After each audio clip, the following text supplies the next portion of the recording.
Yesterday, as I was contemplating what this morning would look like, and I mean, even those words are comfort to me. I don't know. You know that yesterday, my first Sunday in this pulpit was May 15th, 2002. And so yesterday was 19 years, and yesterday I was reminded that I don't know in 19 years that I still know what I'm doing in moments like this. But I got a daddy who does, and he is present, and he is with us. One of the things I did learn in seminary, so as I was wrestling through today, and do I just rework everything? And I spent a lot of time just even in the text I had been working through. But one of the things they told you in seminary is, sometimes, you can never know what will happen in any given service. And when you're in a public speaking engagement, sometimes you could have a medical emergency. Sometimes, other things could be going on. But one of the things they always told us is that you don't just act like nothing's going on.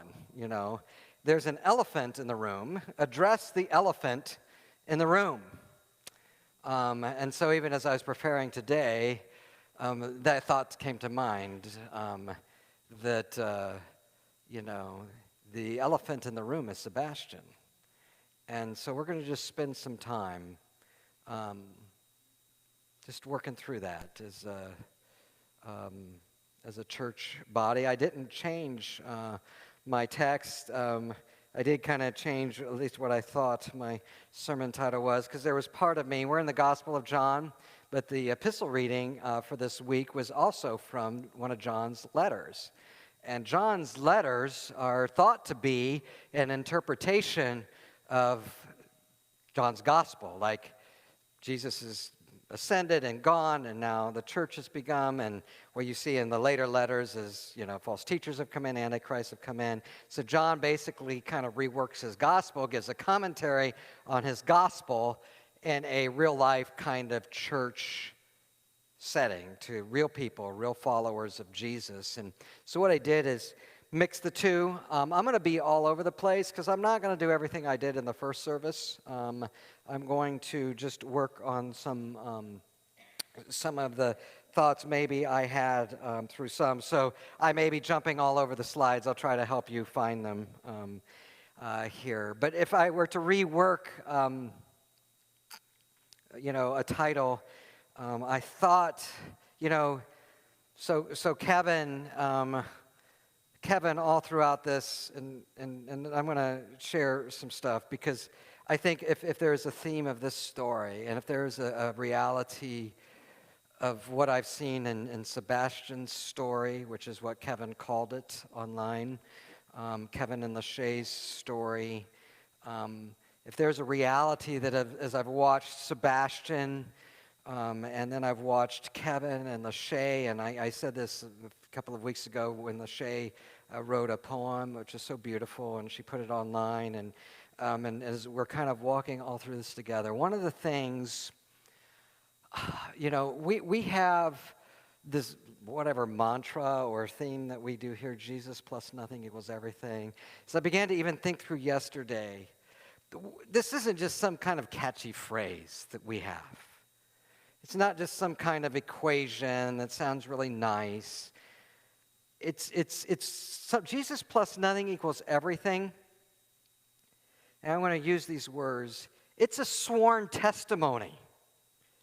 It is a sworn, I've got my hands on the Bible. It is a sworn testimony to a watching world. And if I could say anything about Sebastian's story and Kevin and Lachey, if I could help us enter into it, it was a living, breathing, practical application of Jesus plus nothing equals everything. Day after day, week after week. Kevin would give us an update every night. And if you noticed, at the end of every update was what? Jesus plus nothing equals everything. It was Kevin saying, I have sworn testimony to this story.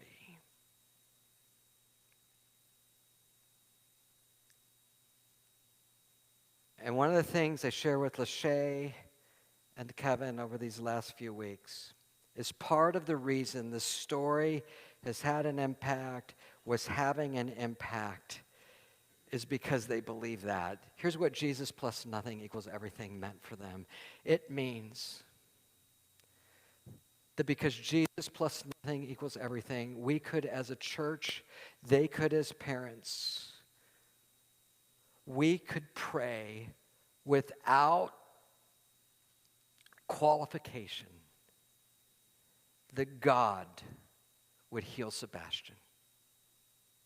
That God would touch Sebastian in a way that no treatment could ever do, in a way that doctors couldn't do, that God, and I said this in the first service, we had a prayer service here Thursday night, and Derek prayed that God made every cell in Seabass's body. He can do with any of those cells whatever he pleases.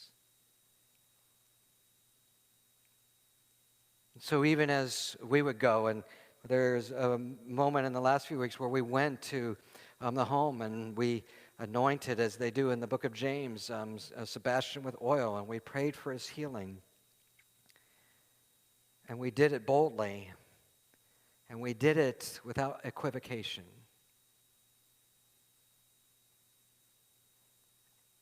And yet simultaneously to that story, we do that because Jesus plus nothing. Jesus doesn't need anything to heal Sebastian. And then yet side by side in that story, I watched Kevin and Lachey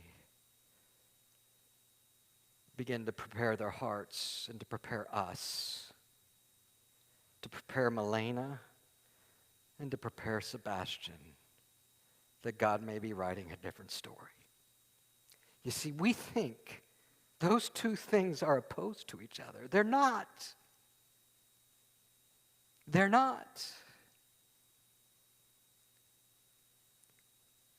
And I just watched a fire and a fervency in prayer, marked with lives lived by the promise that God has them no matter what. So I thought about that. And here were the opening lines of John's epistle, which you can put up there for this week. And then we're also in Jesus' high priestly prayer. Every God-born person conquers the world's ways. The conquering power that brings the world to its knees is our faith.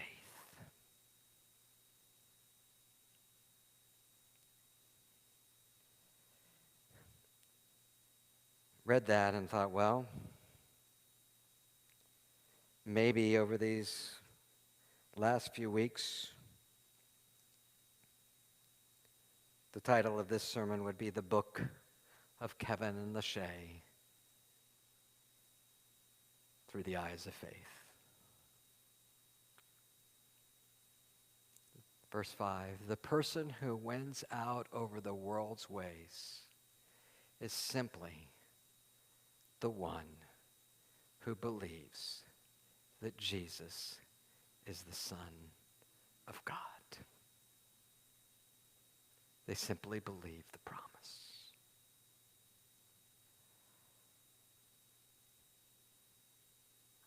I mean, that almost shatters the enterprise of much of the church today. Listen, there is no doubt that when you and I leave this place, we're here for about an hour. The minute we walk out the door, we immediately start to get discipled by the world, right? All of the way they look at things is thrown at us, whether it's in commercials, you know. I mean, it's so obvious. I mean, just watch a commercial. I mean, I always use this example because it always struck me, you can't watch a commercial for, like, the soap you use in your dishwasher. I've literally seen commercials for soaps you use in your dishwasher with little kids running around thinking you have to have your dishes clean. Like, if you don't buy this particular dish detergent, you suck as a parent. I mean, you're immediately like, you gotta buy Cascade. Or your kids are deprived. We're disciple. I mean, it's subtle. I mean, we laugh at that. I mean, they're just trying to sell a product. But what are they kind of silently planning in your mind? This idea of a performance or an idea of reality. They do that. And so we even come to church. I mean, we just read. I mean, you can see John, and he's dealing with people, and it's the part I'm not going to go into, the Antichrist. We're coming in his time. But he's dealing with people, and he just says, it's as simple as this. The thing is, we live in this life. The thing is, Sebastian's story is being written, and the book of Kevin and Lachey is being written, and it's being written in the midst of the world in which we live in. The conquering power of Sebastian's story, the conquering power of our stories, the conquering power of any stories is our faith. It's Jesus plus nothing equals everything. It's the promise. And then John, it's like the church buys into it too, because we realize the world is going to be discipled. So what do we come to church? We come to church to be what? We come to church believing that the church will disciple us. And so we want to choose a particular church that will disciple us better and disciple us in many different ways and in many different things. And so John almost sees this, and so I want the conquering power that brings the world to its knees. I want that conquering power. I'm frustrated. I'm frustrated in my own story. Kevin and Lachey certainly frustrated in their story. They want the conquering power that will bring the world and all of its naysayers, that would even bring the world and its diseases to its knees. And John says, well, that conquering power comes through our faith. It comes through Jesus plus nothing is everything. But we always want to make it more than that. So as if to reiterate that, John then goes to say this, okay, you want that conquering faith. Here's the person who wins out over the world's ways. The person who wins out over the world's ways. Here's the secret. I'm going to write a book. The secret to winning out over the world's ways. I can make millions off of this. Maybe everyone should come to Nature Coast Church just so they can hear this. Here is the secret to winning out over the world's ways. Just believe that Jesus is the Son of God. There's your discipleship. And we want to marvel. We want to marvel at Sebastian's story. We want to marvel at and they weren't always strong, and they were broken in their way. We want to marvel at Kevin and Lachey's story, but that's one of the things I said. Part of the reason this became such a special story is because they started to let their vulnerability show. They didn't have to put up the bravado. They didn't have to put up the bravado. They could pray for his healing and be honest at the same time. They could pray for his healing and then weep in tears as the story is being written. And the reason they could do it is simply because they believed that Jesus was the Son of God. I would like to believe that the reason they could do that is because they actually were discipled really well at Nature Coast Church, that Jesus plus nothing equals everything. And it is the practical application even in the death of a 1-year-old son.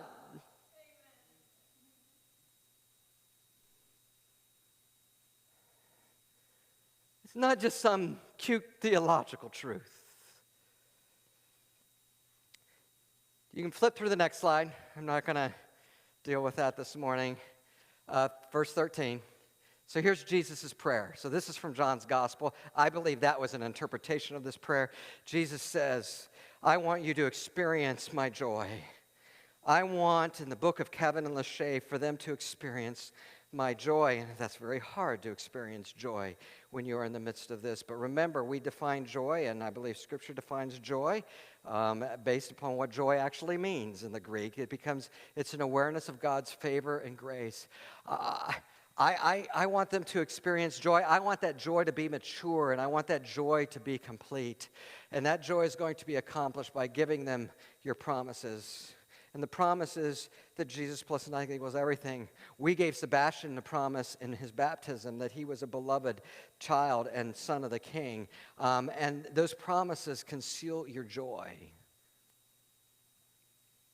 And so, as they do, and then verse 14, you can almost read him reinterpreting, commentating on this in his epistle. This is Jesus' prayer to his Father.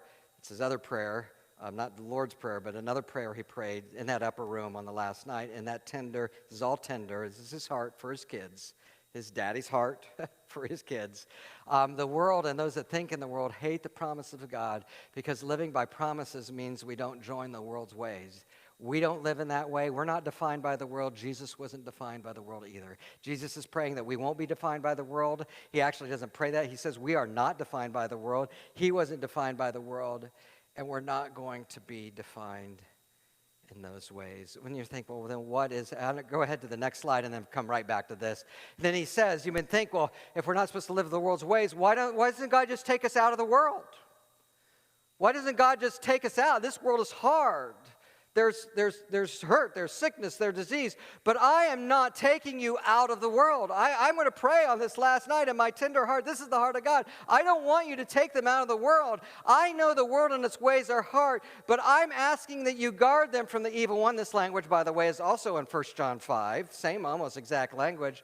My people nor I are defined by the world. And you can go back to the last slide. And that's because we are our citizenship is in heaven. Our reality is in heaven.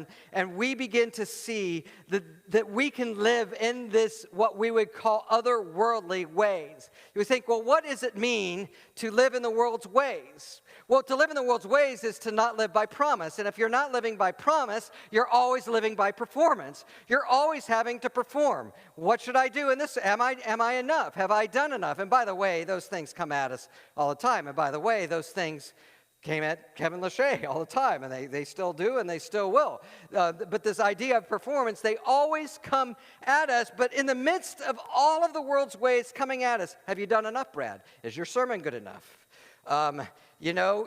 Should you do this or should you do that? When you got a sick kid, you probably got 1,000 people telling you 1,000 different things, and you begin to wonder, am I a good father or a good mother? Am I, doing this right? Am I doing everything I can? All of those things are the world's ways of performance coming at you. We're inundated with them all the time. That's why we're asked for the protection from the evil one. The evil one is Satan, and you know what Satan means? He's the accuser. It's the accusations that come at us all the time. Jesus is saying that there was something about the book of Kevin and Lachey and Sebastian's story that we got to watch from the outside, this living reality that for some reason, in the midst of all of this, in the midst of their heartache, and yes, in the midst of things where they're not perfect, the Kevin and Lachey still needed a Savior. They needed a Savior in the last few weeks in their whole lives, and they need him today. They're not perfect, but as they live this out, and it's reality, what is it about, what was it about them that would give them a resoluteness to pray for healing, and then a resoluteness to actually begin to walk through this difficult journey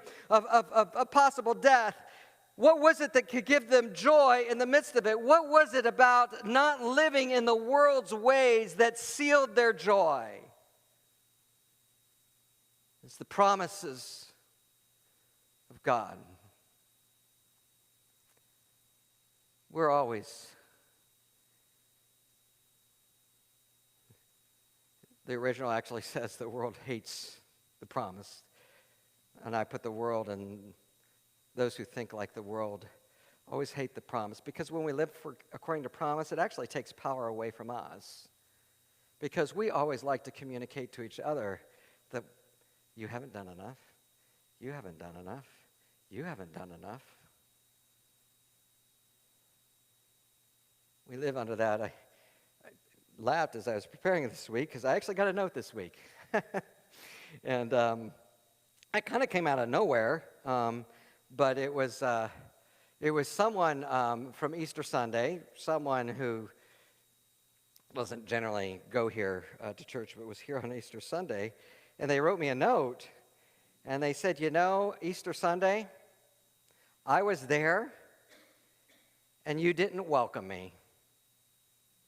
And then they said this, do you think that's how Jesus would have treated me? So it was like, okay, I do. So I wrote this individual back, and I'm sure all of it was true. And I said, it wasn't my intention to not welcome you. So I apologize profusely for doing that. But then I followed it up with, they'd asked the question, do you think Jesus would have, is this something Jesus would have done? Is this something Jesus doing? And I just flat out said, no, Jesus wouldn't have done that. If Jesus would have been here, he would have made you feel like you were the only one in the room. He would have known exactly what was in your heart, and he would have captured your heart. No, I didn't behave or act like Jesus would have in that, and for that I'm going to apologize. I was trying to actually encourage him toward Jesus and that reality that no, I didn't, but I shared that with him, and he got really mad. He just started, he did later apologize the next morning. I guess it was somewhat rude, last night. But I've been really mad. I'm going somewhere else to church. I'll never come back to your church again. And I'm thinking, but the reality is, the reality in all of that, and I'm not perfect. I live by performance too. But why would someone get upset when you offer them the love of Jesus? Because we are so wired that when we do that to someone, he didn't want me to live by faith in that moment. He wanted me to walk by sight. He wanted me to possibly offer excuses as to why I somehow missed greeting him on that morning. He wanted me to maybe even say that I did. I wouldn't have known if I did or not, but he maybe wanted to get into an argument, and when I didn't get into an argument, all power is lost. Sure, Jesus would welcome you like you were the only one here, and like you were the apple of his eye, because you are.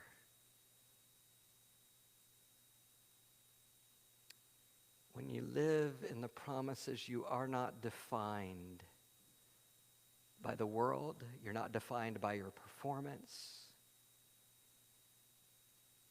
You're not defined by whether you are enough. You are absolutely free to just love.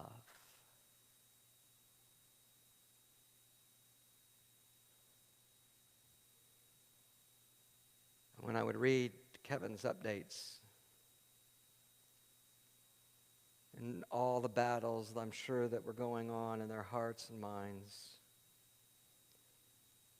wasn't Kevin just brutally honest in his updates?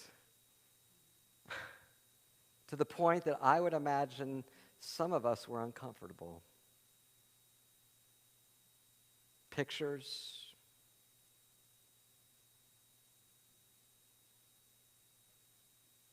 all Kevin was doing was saying, this is hard. This is the reality. I am not going to run from the reality, and I am not going to shield the world from this reality. This is the reality. But I stand in the promises of God, and here is what I want you to pray specifically for. Bop, bop, bop, bop. I beg a watching community. I beg a watching world to see this reality, and I beg you to pray for these three things. And I end this still with Jesus plus nothing equals everything. That's my book. that allows me to be brutal in my honesty and passionate for my son.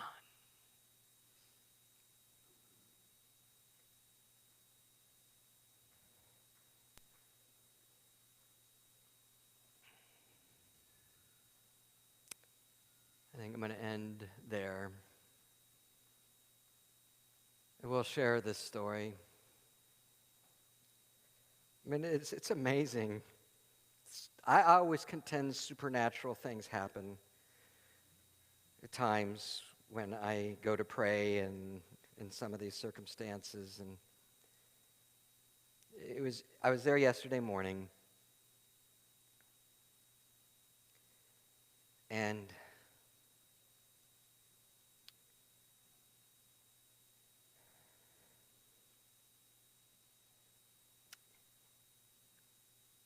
Seabass's body was still on the couch, but the funeral home had come to take his little body away.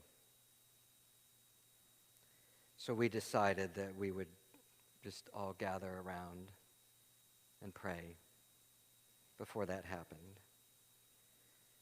And there was us, and then there were other people in the house. And it was just us, me, Kevin, and Lachey, and their neighbor was there, who's been a big help as well, who's a dear sister in Christ. And we gathered around to pray, and there were hospice nurse and the funeral person was there, and they were chatting away, and so we just knelt and we prayed. And I started to pray, and everyone in the house went silent. Everyone. So much so that the silence struck me, because I used to kind of was praying in a den, you know. We were just kind of having a moment to ourselves. So they're listening. Listening to us pour our hearts out to the only one who is everything. And then they started to walk toward to stand with us.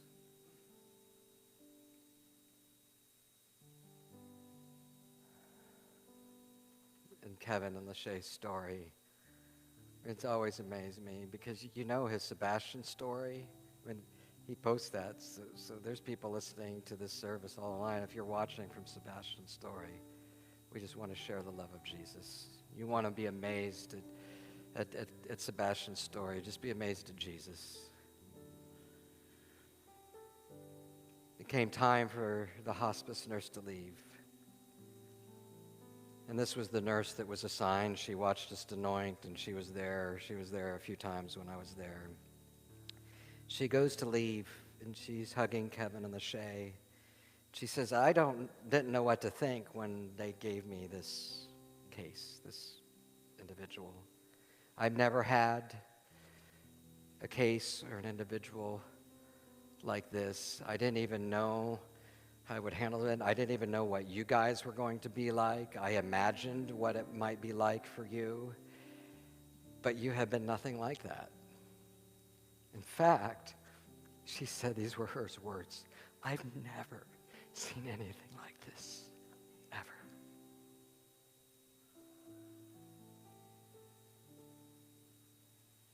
I've never seen anyone walk through death like this.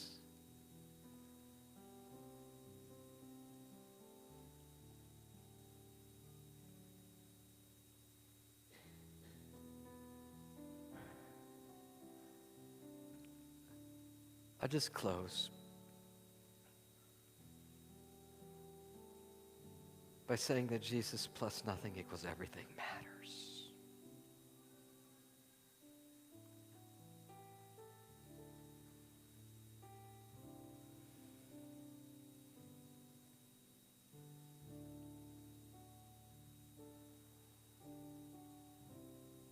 The part I didn't read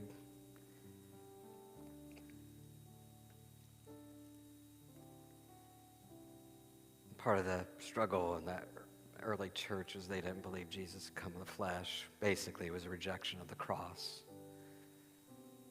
The person of work of Christ, they'd kind of moved on from that. They were really spiritual apart from a human Jesus. You take away a human Jesus, you really don't have to acknowledge. That's why John says, if you say you have no sin, you're a liar. Well, you would think, well, who says they have no sin anymore? Well, the people that do away with the fleshly Jesus, do away. The people that think this is just silly, the sacraments are silly, there's some man-made tradition. Those are the people who think they never sin. They're the people who do away with the crucifixion and the present need of it. And so John says there's three witnesses to this Jesus, and God's great witness, and they are water, and their blood, and their spirit. I'm not going to elaborate on that point. But John's writing in such a way that God has given sworn testimony by the crucifixion and by Christ's baptism that Jesus came in the flesh. And that's what our faith is tied to, the flesh and humanity of Jesus. So when I was thinking of Kevin's update of Sebastian's story every night, he would share the hard facts. He would share the joys too. Those were fun, right? Weren't they? I told Kevin it's going to be a beautiful thing to have this in the future. But he would share what he needed to share. And every night at the end, he would put the sworn testimony that Jesus plus nothing equals everything. I swear by that. So you pray, and we walk.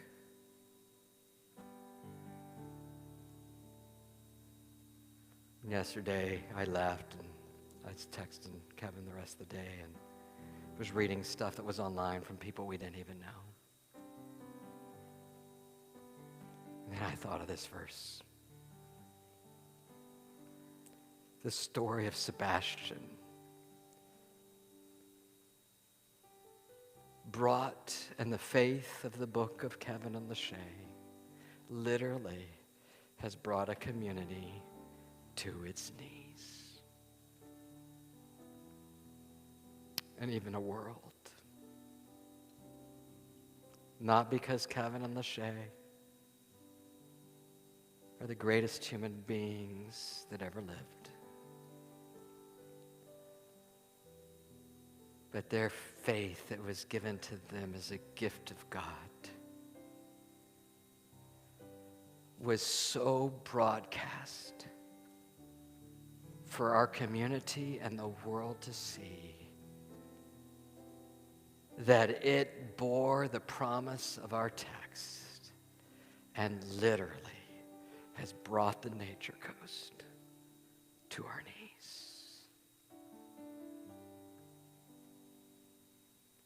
Jesus plus nothing equals everything. To the table. Promises are sealed here. If you're helping with the table, you can come and partake of the table. This is the promise of God. It's one of the witnesses. To neglect the table is to neglect the witness that God gave us. The water, baptism, the blood, the table, the Spirit, which always points to Jesus. And Morgan, it's okay that you tell them that their daddy gave that to them. Look, we have Mama Vanneman here too.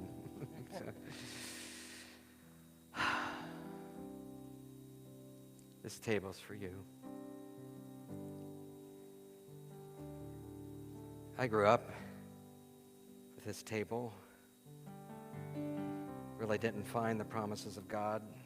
Talk about the world's ways. I began to think as I was working through this week that For me, it says the world's ways. You think about the world's ways in that day, and they kind of had Greek mythology, right? They had the Greek gods, kind of the world's ways.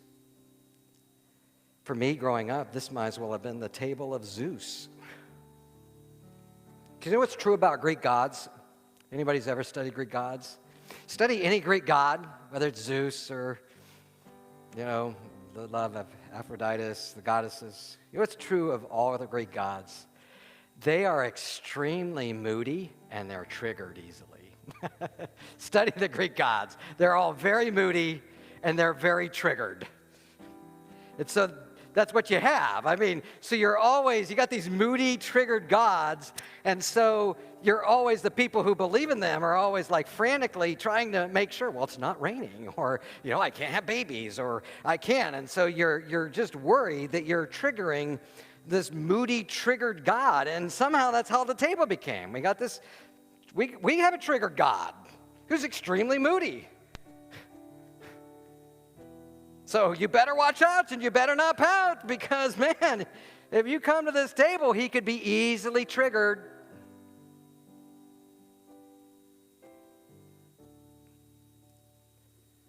This is for you. This is sworn testimony. John will say that the Father's witness is it's greater than my witness. It's greater than the words I just said. The Father's witness is greater than all because it came from our daddy.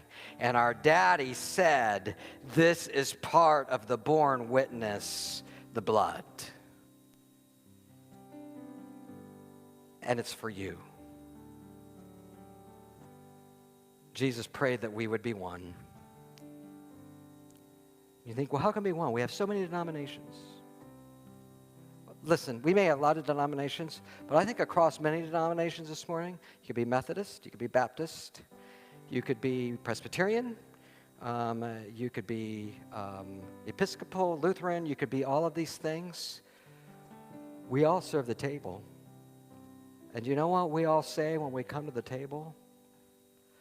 I'm a sinner in need of Jesus. We're all one. We're all saying the same thing. All taking part of the witness. So come. Come and live by faith and not by sight. That sits right on Kevin and Lachey, right below their TV. We walk by faith, not by sight. Right below their TV. That will bring a watching world to its knees. Let's come and partake.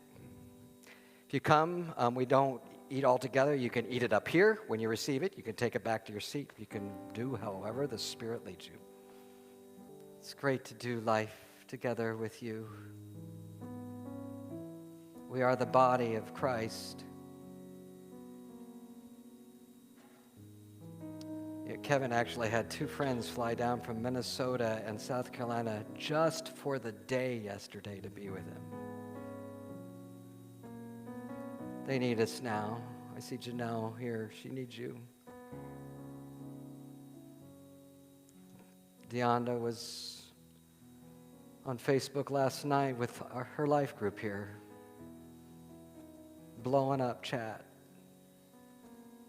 Mickey and Walter. They need us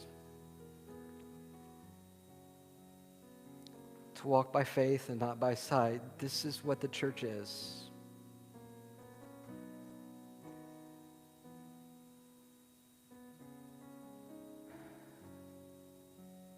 He's for you.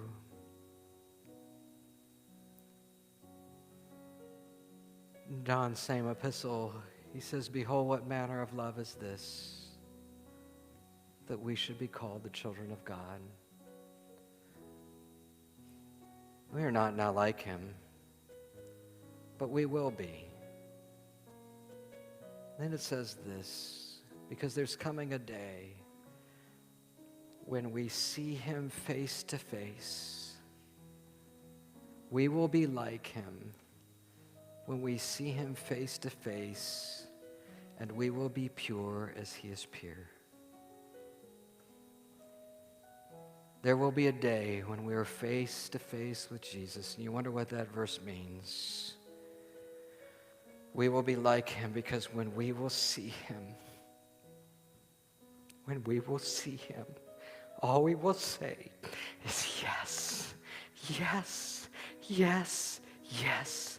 Amen, amen, and amen.